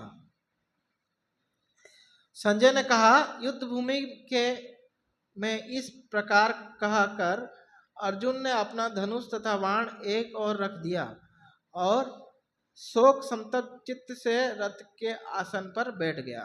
तात्पर्य, अपने शत्रु की स्थिति का अवलोकन करते समय अर्जुन रथ पर खड़ा हो गया था, किंतु वो शोक से इतना संतप्त हो उठा कि अपना धनुष बाण एक ओर रखकर रथ के आसन पर बैठ गया। ऐसा दयालु तथा कोमल हृदय व्यक्ति जो भगवान की सेवा में रत हो, आत्मज्ञान प्राप्त करने के योग्य है। तो जो है अर्जुन जो है अभी क्या है, अब इतना सब बोलने के बाद एकदम वो उनको बहुत दुख, उनको क्योंकि उनको लग रहा है कि मैं युद्ध करूंगा तो भी सब नष्ट होने वाला है, युद्ध नहीं करूंगा तो ये लोग तो मुझे मारेंगे ही, हाँ, तो ये भी कुछ फायदे वाला चीज़ नहीं है, तो क्या मेरे लिए सही है मुझे समझ में नहीं आ रहा है। तो एकदम कंफ्यूज स्टेट में अभी अर्जुन है और उनको लग रहा है कि सब तरफ मेरा ही लॉस है। तो इसलिए जब आदमी जो है ज़्यादा परेशान हो जाता है तो देखिए बैठ जाता है बहुत ज़्यादा टेंशन में आ जाता है तो आदमी बैठ जाता है। देखें कभी आपने एक्सपीरियंस किया होगा बहुत ज़्यादा टेंशन होता है तो आदमी बैठ के सिर झुका के बैठ जाता है। तो अर्जुन भी यहाँ पे वही प्रैक्टिकल हमारे जैसा ही एक बद्ध आत्मा की तरह ही हरकत यहाँ पे कर रहे हैं कि बैठ जाते हैं। तो इस तरह से आज हमने क्या देखा, अर्जुन जो है अपने जो है पांचवा कारण बताते हैं कि चौथा कारण क्यों युद्ध नहीं करना चाहते। तो बोलते हैं कि जो है मैं अगर युद्ध करूंगा तो कुल के जो मेन लोग हैं वो मारे जाएंगे, वो मारे जाएंगे तो क्या हो जाएगा, स्त्रियां जो हैं वो क्या हो जाएंगी, अनप्रोटेक्टेड हो जाएंगी। तो उसके कारण उनको कोई भी बहला फुसला देगा तो वो जो है संतान उत्पन्न होंगे, वो क्या हो जाएंगे, अवांछित संतान उत्पन्न हो जाएंगे। उसके कारण जो है धर्म का पालन नहीं होगा, धर्म का पालन नहीं होने के कारण संसार में अव्यवस्था फैल जाएगी और साथ ही वो पिंडदान भी बंद हो जाएगा। पिंडदान बंद होने के कारण जो पूर्वज है वो लोग कहाँ शिफ्ट हो जाएंगे, तो नरक चले जाएंगे। तो पूर्वजों का भी नाश हो जाएगा, संसार का भी नाश हो जाएगा। तो इससे क्या फ़ायदा, क्या फ़ायदा बोल के अर्जुन जो है बोलते हैं कि उनको मुझे मारने दो, चलेगा, मैं अस्त्र शस्त्र नहीं उठाऊंगा। तो उसमें हमने बीच में बहुत सारे और भी पॉइंट्स डिस्कशन किए। तो ठीक है, अगर किनको कोई डाउट है तो आप लोग पूछ सकते हैं या फिर एंड करेंगे। हाँ प्रभु जी।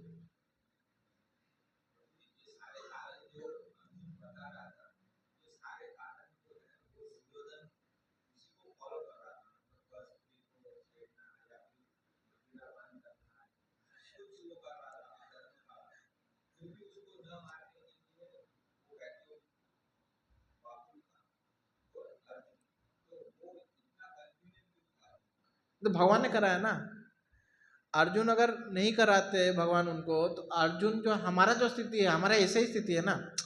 अभी एक एंगल से देखा जाए तो हम पे अगर कोई इस तरह से व्यवहार करेगा तो हम उसको मारेंगे हम अर्जुन की तरह नहीं सोचेंगे कि भाई ये करना चाहिए।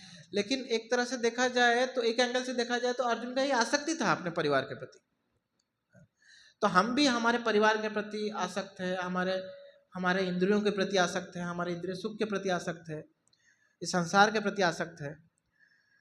तो ये आसक्ति से कैसे हम जो है ऊपर उठ पाए, तो वो चीज के लिए भगवान ने अर्जुन को इस पोजीशन पे डाला।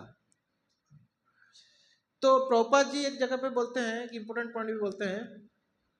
प्रभुपाद बोलते हैं कि कृष्ण भक्ति मतलब कोई त्याग नहीं है, कृष्ण भक्ति मतलब जोड़ना है। हमको कृष्ण के साथ जोड़ना है, हम जो भी परिस्थिति में है कृष्ण को बीच में लेके आना है।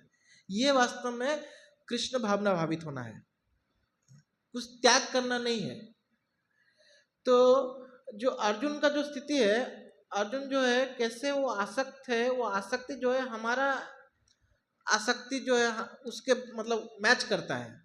तो अर्जुन जो इसके बाद जो क्वेश्चन पूछेगा हमारे जैसा ही क्वेश्चन पूछेगा। मेरा परिवार, अभी हम क्या है, हम अर्जुन से भी गए गुजरे हैं, मतलब ऐसा जो भगवान जिस लेवल पे अर्जुन को लिए हैं ना, हम उससे भी नया खराब नेचर है हमारा। मेरा परिवार नहीं, मेरा, हमारा तो वो नेचर है। तो हमको कुछ हो गया तो हम मेरा क्या उसमें फायदा है। तो वही चीज से मेरा से कैसे ऊपर जाए, वही चीज को भगवान जो है अर्जुन को धीरे धीरे करके समझाएंगे। पहले भगवान बताएंगे कि कैसे हम जो है, सबसे पहला ज्ञान भगवान जो देंगे वो आत्मा का ज्ञान देंगे कि भाई तुम शरीर ही नहीं हो, तुम तो आत्मा हो जो नित्य है। तो तुम ये मर जाएंगे, ये कट जाएंगे, ये सब ये मत करो। तुम जो है अपने धर्म का पालन करो, जो धर्म है तुम्हारा उसका पालन करो। ये मत सोचो कि ये लोग मर जाएंगे, कोई नहीं मरने वाला, क्योंकि सब आत्मा है, सब लोग, किनको कोई मार ही नहीं सकता आत्मा को। बस अभी ये लोग पाप कार्य कर रहे हैं, तुम उनको ये शरीर से मुक्त करके उस आत्मा को पाप कार्य में करने से बचा रहे हो उल्टा, और उनको एक नया शरीर प्रदान करो जिससे वो पुण्य कर सके। तो ये पहले, फिर अर्जुन को कर्म के बारे में समझाते हैं कि कैसे कर्म की प्राधान्यता दो, कर्म को अपना प्राधान्यता दो। तीसरे अध्याय में कर्म का ज्ञान देते हैं। फिर ज्ञान के बारे में बताते हैं कि असली ज्ञान का होना जीवन में कितना जरूरी है। ज्ञान होगा तभी जो है हम अपने इंद्रियों को संयम कर सकते हैं। वैसे प्रभुपाद जी जो है अपने गीता में हर तात्पर्य में जो है भक्ति का बारे में बताए हैं। उनको ज्ञान के बारे में भी प्रभुपाद जी वहाँ पे भक्ति ही जोड़े हैं, कर्म के बारे में भी प्रभुपाद जी भक्ति ही जोड़े हैं। तो प्रभुपाद जी तो हर जगह पे भक्ति जोड़े हैं, क्योंकि यहाँ अभी जो स्थिति है ना, कर्म हम अपने धर्म के अनुसार कर्म कर ही नहीं सकते। इम्पॉसिबल है। वर्णाश्रम धर्म का अभी पालन करना असंभव है। तो अभी के लिए भक्ति ही मतलब इजीएस्ट और बेस्ट मेथड है। वैसे अंत में भगवान भक्ति की ओर ही लेके जाते हैं अर्जुन को। और प्रभुपाद जी अपने तात्पर्य में हर एक क्षण भक्ति की ओर अर्जुन को, मतलब हम लोगों को हर एक तात्पर्य में बोल रहे हैं कि भक्ति ही करो, बाकी सब तुम्हारे लिए पॉसिबल ही नहीं है। हम वर्णाश्रम के अनुसार कर्म कर सकते हैं क्या? नहीं कर सकते अभी के समय में। उतना हमको हमारे नेचर के हिसाब से एक पर्टिकुलर धर्म का पालन करना। इवन जो सोल्जर्स हमारे हैं इंडिया का छोड़ दीजिए, क्योंकि भारत भूमि के जो सोल्जर्स हैं, जो सिपाही लोग हैं, वो भारत भूमि की रक्षा कर रहे हैं तो इसलिए वो पुण्य कर रहे हैं। लेकिन बाकी पाकिस्तान के, अमेरिका के वो नहीं है, क्योंकि वो लोग धर्म का रक्षा नहीं कर रहे हैं। तो लोग भले ही मरेंगे लेकिन उनको ऊपर का गति प्राप्त होगा ऐसा गारंटी नहीं है। हो सकता है अगर कुछ वो लोग कुरान वुरान ढंग से कुछ पढ़ रहे हो या बाइबल ढंग से पढ़ रहे हो या उसका पालन कर रहे हो, कुछ तो स्ट्रिक्ट नियम पालन कर रहे हो सकता है उनको कुछ उच्च गति प्राप्त हो, नहीं तो सब लोग नरक जाएंगे वो लोग, क्यों गौ मांस खा रहे हैं। तो ये तो पूरा मतलब अधर्म है। तो कितना भी वो लोग देश का रक्षा करो, जो भी करें, वो क्षत्रिय का नेचर नहीं है, वो क्षत्रिय का कार्य नहीं कर रहे हैं। तो अभी वर्णाश्रम धर्म का पालन करना असंभव है। पहले गुरुकुल हुआ करता था, फ्री में पढ़ाई होता था, फ्री में कहाँ होता है, पैसा दो नहीं तो नहीं पढ़ाएंगे। ये थोड़ा ना ब्राह्मण का गुण था। ब्राह्मण जो था बिना पैसे के पढ़ाना था। क्षत्रिय भी बिना ये कि युद्ध करने जाता था, उसको युद्ध करने में मजा आता था, वो उसका नेचर था वो। अब ऐसा नहीं है, हम वर्णाश्रम का पालन नहीं कर सकते। तो इसलिए प्रभुपाद जी का जो तात्पर्य, इसलिए वो as it is, actually as it is है। अभी के लिए हमारे लिए जो मतलब यूजफुल है वही है। भगवान ने जो बताया, उस भगवान से ज्यादा कृपालु उनका भक्त होता है। तो भगवान ने सिस्टमेटिकली अर्जुन को बताया, क्योंकि उस समय में 5000 साल पहले ये सब चलता था। अब ये सब कुछ नहीं चलता है, अभी केवल अधर्म ही होता है। अभी केवल और केवल हम लोग पाप ही कर रहे हैं, कोई वर्णाश्रम कुछ नहीं पालन कर रहे हैं।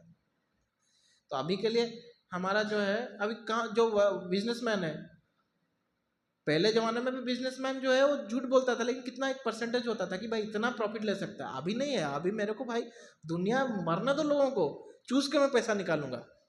अभी बिजनेसमैन वैसे सोचता है। तो कहाँ बिजनेस कर रहा है? जो शूद्र है, पहले जमाने में जो सेवक होते थे ना, वो लोग ठगते नहीं थे। अभी हम लोग नौकरी करते हैं, सब लोग तो ऑलमोस्ट नौकरी करते हैं। कैसे सोचते हैं भाई कंपनी को कैसे हम जो है ठगे जितना जल्द, जितना ज्यादा हो सके। तो कोई अपना धर्म को ढंग से नहीं कर रहा है। तो ये जो है, इसलिए हम बहुत विश्वास होना चाहिए प्रभुपाद के ग्रंथों पे।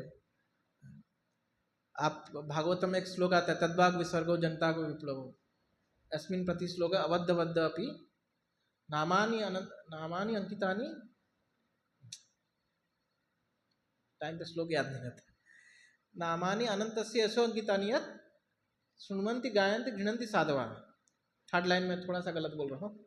तो ऐसा बोलता है कि तद्भाग विसर्ग जनता विप्लव, कि अगर जो है धर्म के ग्रंथ हैं, धार्मिक जो धर्म को जो फैलाने वाला, जो परोधर्म को, सबसे ऊंचा धर्म को फैलाने वाले जो ग्रंथ हैं, अगर वो अबद्ध मतलब कि वो उसका जो लिपि है वो ठीक से लिखा भी नहीं गया हो, लेकिन फिर भी अगर उसमें भगवान नामानि अनंतानि यशोंकितानि, कि भगवान का अनंत गुणगान किया गया है, तो क्या हो जाएगा?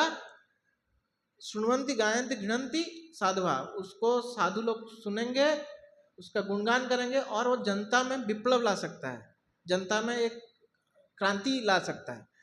तो अब देखिए, इतने सारे भगवद्गीता थे, इतने सारे भागवतम थे, कभी जनता में क्रांति आया? कभी नहीं आया। ये भागवतम का श्लोक है। वास्तव में इस्कॉन का जो है, ये क्या कर रहा है, फ्यूचर प्रेडिक्ट, इस्कॉन आने वाला है बोल के भागवतम प्रेडिक्ट कर रहा है। क्योंकि अबद्ध अभी मतलब प्रभुपाद इंग्लिश व्यक्ति नहीं तो बंगाली थे, तो प्रभुपाद का इंग्लिश एकदम परफेक्ट नहीं था, लेकिन फिर भी क्योंकि उन्होंने भगवान और भक्तों का जो है बिना किसी अपने हेतु, बिना अपना कुछ पॉइंट रखे गुणगान किया है, केवल जो परंपरा में उन्होंने सुना था उसी चीज को एज इट इज प्रभुपाद ने डाला है ना, इसीलिए वो ये ला पाया, इसलिए क्रांति ला पाया, इसलिए लोगों के हृदय में बदलाव ला पाया। कितने भगवद्गीता आए, कितने भगवद्गीता लोगों ने पढ़ डाले, कुछ बदलाव नहीं। वैसा ही भगवद्गीता पढ़ेंगे, फिर जाके टीवी देखेंगे, फिर नॉनवेज खाएंगे, फिर अपने काम पे जाएंगे, कुछ बदलाव नहीं आया। कुछ आया क्या? कुछ नहीं आया। लोग पढ़ते हैं, मेरे घर में भी लोग भगवत गीता पढ़ते हैं, घंटों घंटों पढ़ते हैं, कुछ कुछ बदलाव नहीं। फिर उसको रख के वही पूजा घर में वैसे ही पढ़ा रहता है वो, फिर निकालते पढ़ते हैं, फिर रख देते हैं। ठीक है, एटलीस्ट पढ़ते हैं तो कभी ना कभी उसमें बदलाव आता है। लेकिन प्रभुपाद की गीता का देखिए क्या चमत्कार। फॉरेनर लोग सोच नहीं सकते हम लोग क्या क्या गुण है उनके, क्या क्या कारनामे वो लोग करते हैं। हम अपने मतलब सपने में भी नहीं सोच सकते कि ऐसा भी काम कोई कर सकता है क्या। इतने ये लोग मतलब गए गुजरे लोग हैं। उनको प्रभुपाद ने सन्यासी बना दिया। ऐसा नहीं गांधी जी की तरह कि हरिजन बोल दो और हरिजन हो जाएंगे। हरिजन बोल रहे हैं, अभी वो जय भीम बोल के मार रहे हैं हमको हमारा हक दे दो। असली हरिजन, हरिजन बोलने से नहीं होता है, उनको हरिजन बनाना होता है। प्रभुपाद ने हरिजन बनाया। वो लोग क्या थे, क्या लोग थे। अभी अफ्रीका में प्रभु जी गए थे तो बोल रहे थे कि वहाँ पे लोग तो जानवरों को थोड़ा इधर से काट देंगे, उनका खून पी लेंगे, फिर उसमें लेप लगा के उनको ठीक कर देंगे। वैसे जगह में प्रचार किया। मतलब हम अपने लोगों को प्रचार नहीं कर, प्रभुपाद ने उनको प्रचार कर दिया, वही गीता दे दिया। वो लोग गीता पढ़ के, अभी मैं लास्ट टाइम केनिया में प्रभु ने बोला तो मैं एक क्लास दे रहा था, बहुत सारे वो काले लोग थे उनके। तो हमको इसलिए प्रभुपाद के ऊपर श्रद्धा होना चाहिए। भगवद गीता पढ़ने से पहले ना आप प्रभुपाद के बारे में सुनिए, तब प्रभुपाद का भगवद गीता ना एकदम ऊपर उठ के बाहर आएगा। कहाँ से कहाँ चला गया। लेकिन ये जो है मतलब अभी ग्रंथ वितरण हो रहा है ना, तो मैं प्रभुपाद का जो है सोच रहा था, तो सही में और कभी ऐसा कुछ हुआ ही नहीं। जो भगवत में लिखा है जनता में विप्लव लाएगा, क्रांति ले आएगा, ये केवल प्रभुपाद के ग्रंथों ने किया है। चाहे बहुत सारे लोग बोलते हैं कि इसमें खाली भक्ति लिखा है, भक्त, तो भगवान भी अंत में यही चीज बोल रहे हैं ना। भगवान अंत में वही बोल रहे हैं, बीच में भी बोल रहे हैं, मन मना भव मद भक्तो मध्याजी माम नमस्कुरु। यही श्लोक को भगवान ने 2 बार बोला है, 9वें अध्याय में, 18वें अध्याय में, और भी बहुत सारी जगह में भगवान बोल रहे हैं गीता में। क्या गलत किया प्रभुपाद ने? कौन सा कर्मयोग का पालन कर रहे हैं आप लोग? तो जो भगवान बोल रहे हैं हर जगह पे, अंत मतलब अंत में भी वही चीज ही बोल रहे हैं। तो कंक्लूजन गीता का वही है। एक बहुत बड़ा फेमस धर्म गुरु खुद को मानता है व्यक्ति है, वो बोलता है संघर्ष करो उसका एक व्यक्ति भी मुझे मिला था, उस ग्रंथ वितरण कर रहा था, तो बोलता है आप कृष्ण को क्या मानते हो, भगवान मानते हो कि इंसान मानते हो? मैं बोला मेरे मानने से क्या है, आपके मानने से क्या है? फिर ज़्यादा बोलने लगा तो मैं बोला ठीक है सर, मैं तो आपके बात को बिल्कुल नहीं मानता हूँ, हम आप कभी मंदिर आए तो बात करेंगे, अभी मुझे डिस्टर्ब मत कीजिए।